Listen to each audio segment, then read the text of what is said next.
Assalamualaikum warahmatullahi wabarakatuh. Bismillahirrahmanirrahim. Alhamdulillah wassalatu wassalamu ala Rasulillah wa ala alihi wa ashabihi wa man walah. Ashhadu an la ilaha illallah wahdahu la syarika lah wa ashhadu anna Muhammadan abduhu wa rasuluhu amma ba'd. Ma'asyiral muslimin, a'azzakumullahu, barakallahu fikum. Walhamdulillah, kita telah menyelesaikan pembahasan tentang at-tawakkul pada pertemuan yang lalu. Pada kesempatan hari ini kita akan masuk pada pembahasan berikutnya yang disebutkan oleh Syekh Al-Allamah Muhammad bin Abdul Wahhab rahimahullahu ta'ala. Qala rahimahullah: wa dalilur raghbati warrahbati wal khushu'i qawluhu ta'ala innahum kanu yusari'una fil khairat wa yad'unana raghaban wa rahaban wa kanu lana khashi'in. Dalil tentang ar-raghbah, ar-rahbah dan al-khushu'. Ar-raghbah disebutkan oleh Syekh Muhammad bin Shalih Al-Utsaimin rahimahullah, maknanya adalah mahabbatul wusuli ila syai'il mahbub, kecintaan untuk sampai pada sesuatu yang diinginkan. Wa dalilur rahbah, dalil tentang rahbah. Apa makna rahbah? Beliau pun menjelaskan al khauful muthmir lil harbi minal makhufi fahiya khaufun makrunun bi'amal. Ar-rahbah maknanya adalah rasa takut yang membuahkan pelarian dari sesuatu yang ditakuti.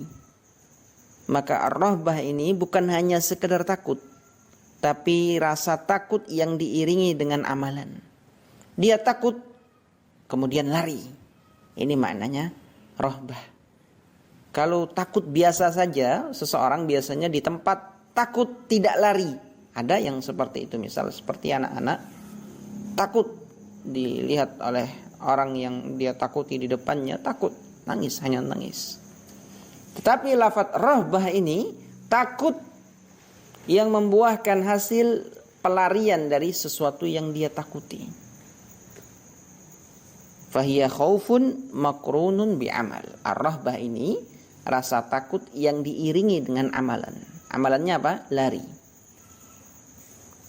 Ar-raghbah war-rahbah. Adapun al-khushu' maknanya adalah az-zullu wat-tatamun li'azamatillahi bihaitsu yastaslimu liqada'ihil kauni wasyar'i. Khushu' maknanya adalah tunduk patuh. Khushu' bahasa kita, bahasa Indonesia, tunduk patuh, merasa rendah, merasa hina terhadap keagungan Allah Subhanahu wa ta'ala. Dia menerima ketentuan Allah Subhanahu wa ta'ala yang kauni dan yang syar'i. Ketentuan Allah Subhanahu wa ta'ala, takdir Allah Subhanahu wa ta'ala yang kauni, Allah Subhanahu wa ta'ala takdirkan dia misalkan tertimpa ini, sesuatu yang tidak mengenakannya. Dia sabar terhadap ini semua, mengharap pahala Allah Subhanahu wa ta'ala. Ketentuan Allah Subhanahu wa ta'ala yang syar'i, Allah Subhanahu wa ta'ala mewajibkan ibadah ini. Dia berupaya untuk mengamalkannya, tunduk terhadap ketentuan Allah Subhanahu wa ta'ala, baik yang kauni ataupun yang syar'i. Jadi ma'syarul ahibbah, barakallahu fikum, ar-raghbah war-rahbah wal khushu', ini kita terjemahkan ar-raghbah harapan, ar-rahbah rasa takut, wal khusyu' kekhusyuan. Maknanya tadi sudah kita jelaskan perkatanya. Dalam bahasa kita wallahu a'lam sepertinya ini yang lebih pas. Qauluhu ta'ala, dalil tentang rahbah al-khusyu' adalah firman Allah Subhanahu wa ta'ala dalam Al-Qur'an surat Al-Anbiya ayat yang ke-90. Allah Subhanahu wa ta'ala mengatakan, innahum kanu yusari'una fil khairat. Sesungguhnya mereka, para nabi, bersegera melakukan kebaikan. Wa yad'unana raghaban wa rahaban. Mereka menyeru kami, berdoa kepada kami dengan rasa harap dan takut. Harap akan pahala Allah Subhanahu wa taala, takut menjauh, lari dari maksiat kepada Allah Subhanahu wa taala, dan mengharapkan pahala Allah dan takut akan azab Allah Subhanahu wa taala, lari dari segala sesuatu yang bisa memasukkan dia ke dalam azab Allah Subhanahu wa taala. Wa kanu lana khashi'in, dan mereka khusyuk kepada kami, kata Allah tabaraka wa taala. Kita baca penjelasan yang disebutkan oleh Syekh Muhammad bin Salih Al-Utsaimin rahimahullahu taala dalam hal ini. Qala rahimahullah, fi hadhihi al-ayatil karimati wasafa Allah ta'ala al-khulasa min ibadihi bi annahum yad'u Allah ta'ala raghaban wa rahaban ma'al khusyu'i lahu. Di dalam ayat yang mulia ini Allah Subhanahu wa ta'ala mensifati hamba-hambanya yang khusus, hamba-hambanya yang dia pilih, bahwasanya Allah Subhanahu wa ta'ala sebutkan mereka menyeru, berdoa kepada Allah Subhanahu wa ta'ala disertai dengan rasa harap dan takut serta khusyuk kepadanya Subhanahu wa ta'ala. Wad du'a'u huna syamilun li du'a'il ibadati wa du'a'il mas'alati. Doa di sini mencakup doa ibadah dan doa masalah. Sudah kita lewati pada beberapa pertemuan yang lalu bahwa doa itu terbagi menjadi dua. Ada doa masalah, ada doa ibadah.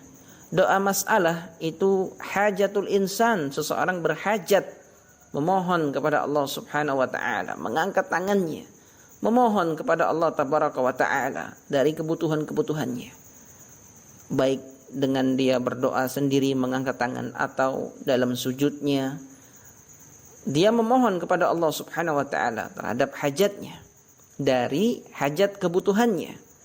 Adapun doa ibadah, doa ibadah secara umum, zakat, salat, puasa, ini namanya doaul ibadah. Karena orang yang melakukan ibadah tersimpan pada dirinya, terkandung pada dirinya harapan untuk diterima ibadahnya. Dia berdoa kepada Allah Subhanahu wa ta'ala dengan doaul ibadah. Berdoa kepada Allah tabaraka wa ta'ala, baik doa yang jenisnya masalah dan doa yang jenisnya ibadah.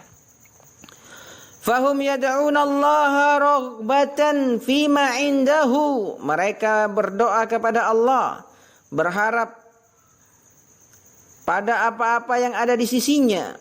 Wa tama'an fi thawabihi, berharap pahala Allah Subhanahu wa ta'ala, ma'a khawfihin min iqabihi wa athari dhunubihim, disertai dengan rasa takut mereka akan hukuman Allah Subhanahu wa ta'ala dan pengaruh dari dosa-dosa yang mereka kerjakan.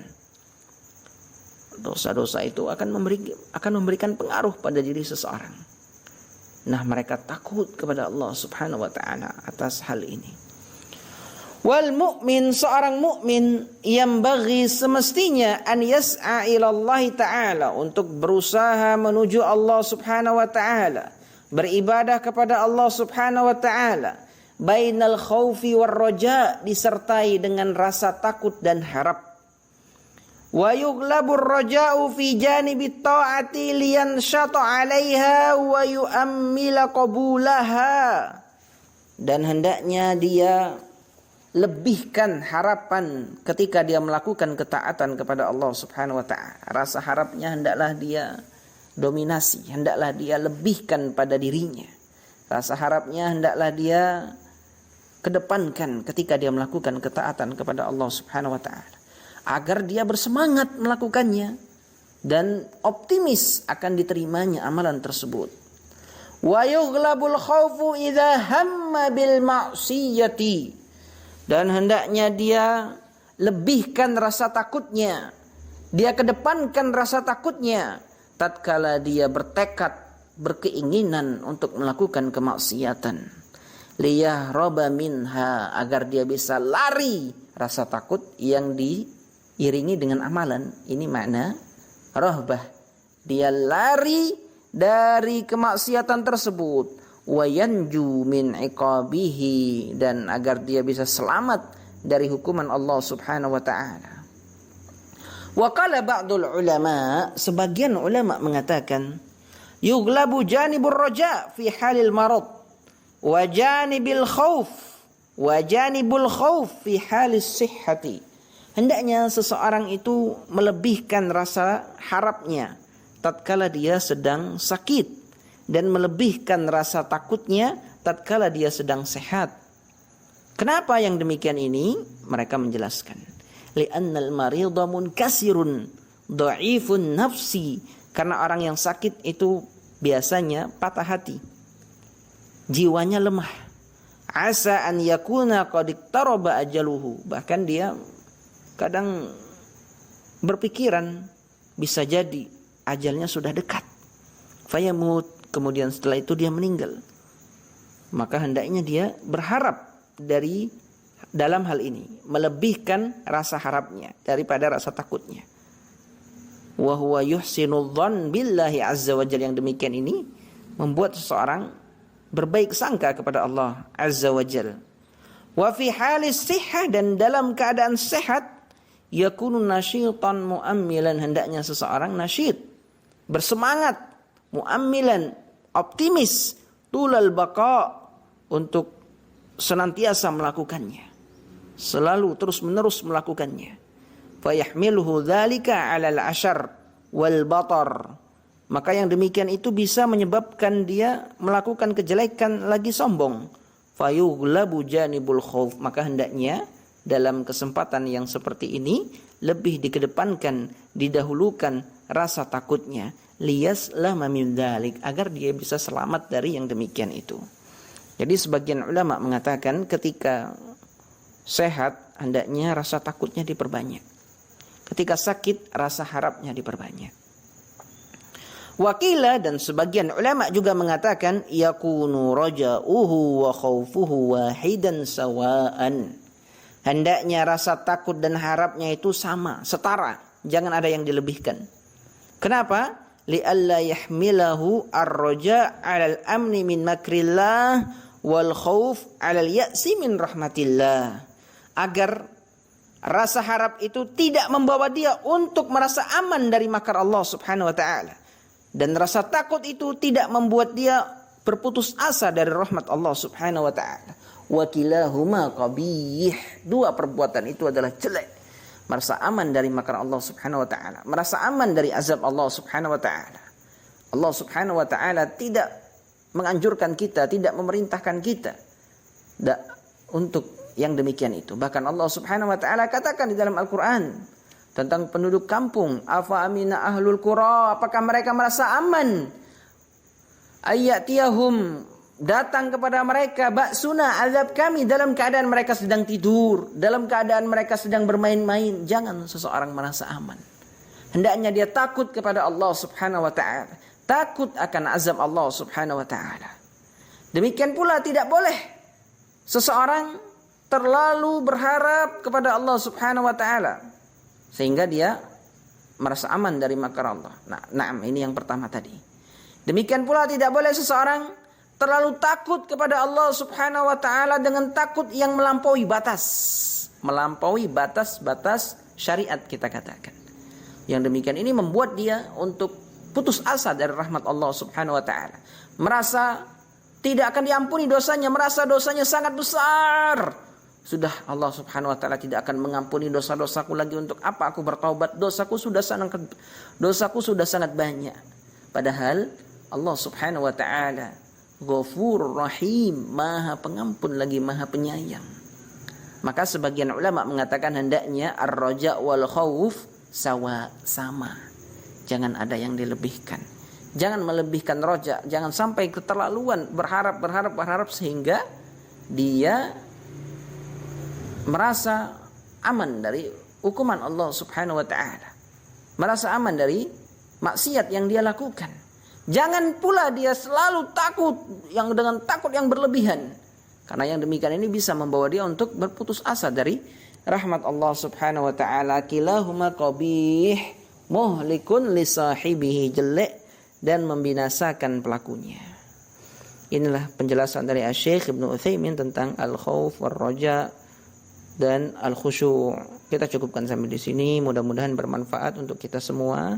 Wassallallahu ala nabiyyina Muhammadin wa ala alihi wa sahbihi wa sallam. Subhanakallahumma wa bihamdik, asyhadu an la ilaha illa anta, astaghfiruka wa atubu ilaik. Wassalamualaikum warahmatullahi wabarakatuh.